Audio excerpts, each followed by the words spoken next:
मैं डॉक्टर विकास Nautiyal, associate professor history. आज हम मध्यकालीन इतिहास के अंतर्गत मुगल प्रशासन की बात करेंगे, मुगलों के राजस्व प्रबंध की बात करेंगे। इसको करने से पहले थोड़ी सी बात हम इस संदर्भ में समझ लेते हैं कि क्या किस रूप में मुगलों का प्रशासन आता है। मुगल प्रशासन, सबसे पहले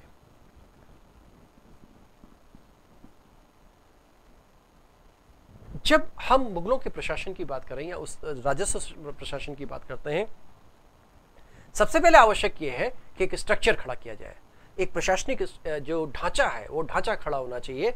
और जब मुगल्स यहाँ पर आए तो बाबर जब आया था तो बाबर के समय में, क्योंकि वो 4 साल जो उसके रहे, उन 4 सालों में कुछ खास बात नहीं हो पाई, क्योंकि उसका जो काल रहा वो युद्ध काल रहा, इसलिए कोई विशेष बात न राजस्व के संबंध में हो पाई और न ही प्रशासन के संबंध में हो पाई। तो मुगल साम्राज्य जो था, पहले मैं इस ढांचे की बात कर लूं।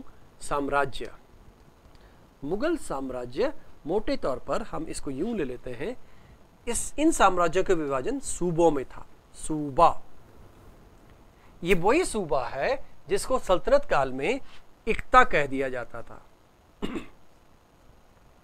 इक्ता, हालांकि और अन्य शब्द भी आते हैं, तरफ शब्द भी आता है, इक्ता शब्द भी आता है, वली शब्द आता है, बहुत तरह के शब्द आते हैं। सूबा। इसके बाद जो था सरकार। सरकार, यहां पर जो लोग पहली बार पढ़ रहे हो अच्छी तरह समझ लें, सूबा एक तरह का प्रांत है आज के हिसाब से, आज के हिसाब से एक प्रांत। सरकार आजकल के हिसाब से जिला है।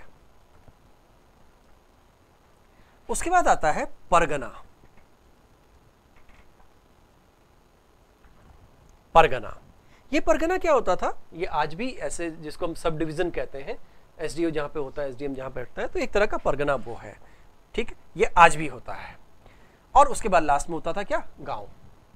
गांव सदैव प्राचीन काल से लेकर के आज तक हमारे शासन प्रशासन की मूल इकाई है। आज भी हम ग्राम पंचायत की बात करते हैं, तो इसकी जो मूल अवधारणा है हमारी पीछे से चली आ रही है।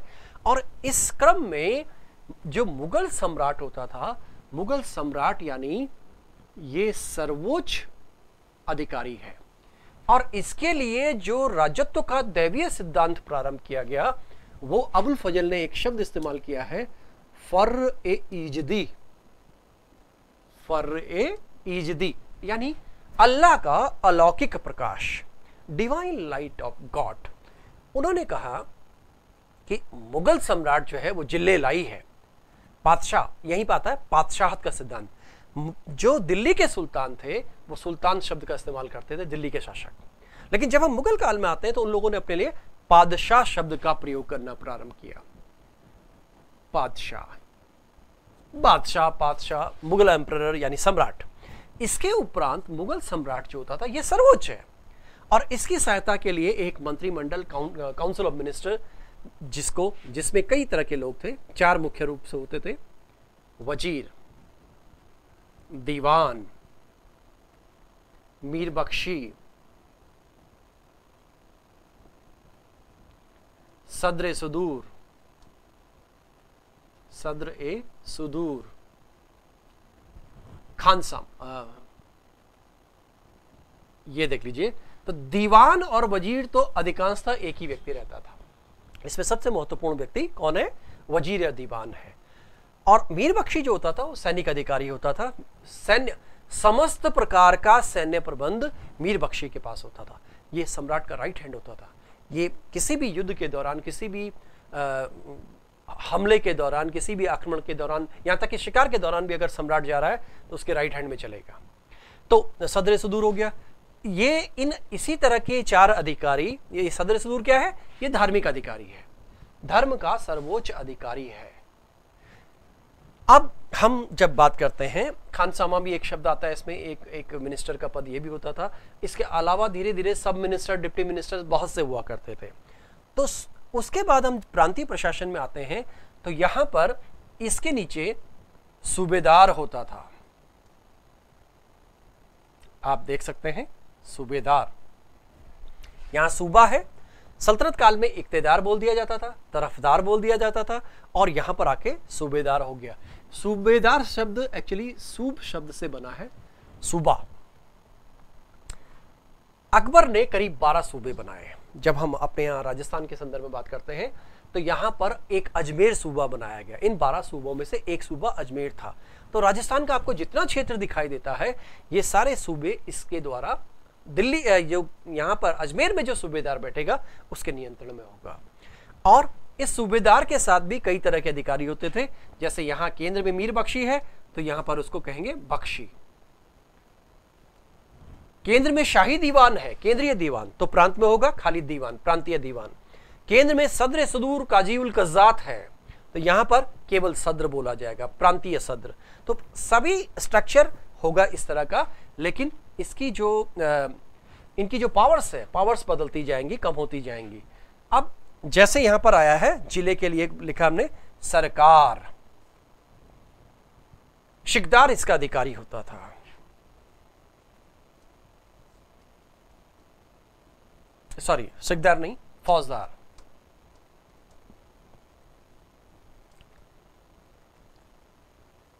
और लास्ट है शिकदार। जो परगने लेवल का अधिकारी होता था उसको हम शिकदार कहते हैं। तो एक बार फिर से इसको ठीक से समझ लें। साम्राज्य के विभाजन किसमें? सूबों में। औरंगजेब के काल तक आते आते 20 से लेके 21 सूबे तक हो जाते हैं। अलग अलग स्रोत अलग अलग बात करते हैं, क्योंकि डिलिमिटेशन की प्रक्रिया चलती रही, तो कहीं 20 है, कहीं 21 है। उसके बाद सूबों के बाद विभाजन सरकार में, सरकारों का विभाजन परगनों में, परगना। और इनके जो अधिकारी होंगे, सूबे का अधिकारी सूबेदार, सरकार का अधिकारी फौजदार, परगने का अधिकारी शिकदार।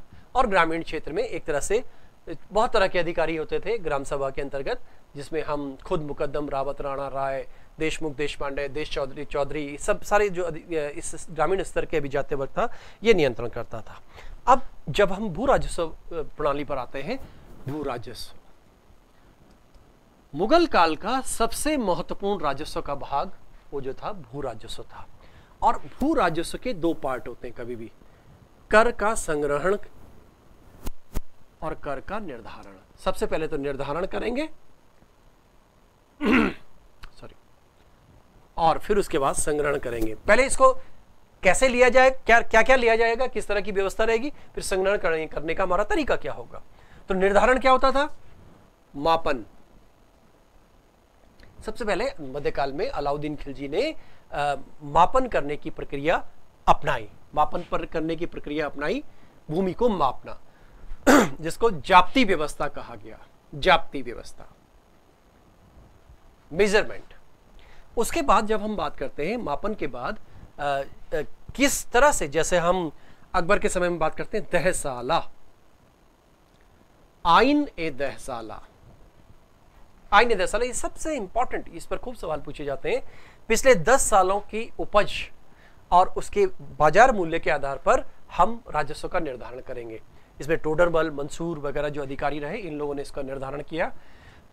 इसके अलावा हम अन्य बहुत से पक्षों की बात करते हैं, बहुत से, जैसे नशक प्रणाली थी, दानाबंदी थी,